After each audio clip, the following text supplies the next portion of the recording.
All right, man. What's up, y'all? This is JD. Okay with that old head knowledge, man. I think I'm gonna keep this little segment going for a couple of days about what kind of man are you. Now, I'm gonna touch on something else. I touched on the fidelity part already. I might come back to it. I might not. But here's another thing I want to talk about. What kind of man are you when it comes to keeping your word? Are you the type of man that people can count on? Or B, are you the dude that make promises and don't keep them? And, people can't count on you. Which one are you? I tend to think of myself as A. I will tell this story. Back when I was dating my daughter's mom, I wasn't the most trustworthy person when it came to keeping promises.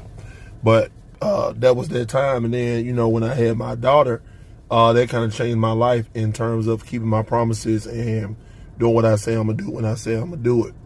It's because, whenever I told her something, I made sure that I did it. You know what I'm saying? I always kept my promises.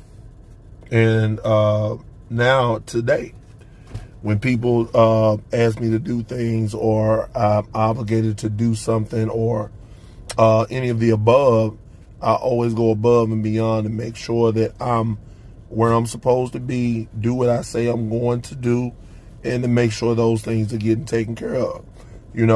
As men, especially men with families, I know it might be a boring topic, and that's okay. But again, we're trying to get y'all that old head knowledge. So, whatever. We're going to get back to the fun stuff.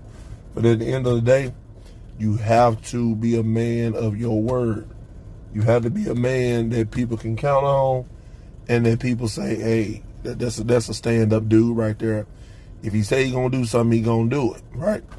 If you're the opposite of that, then you may need to check yourself and change your ways.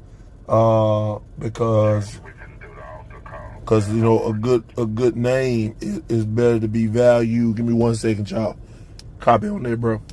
So, it's a good thing to be always a person that people can count on, a person that keeps their word. Because the Bible say a good name is worth more than silver and gold. I'm paraphrasing, but in other words, your name means a lot.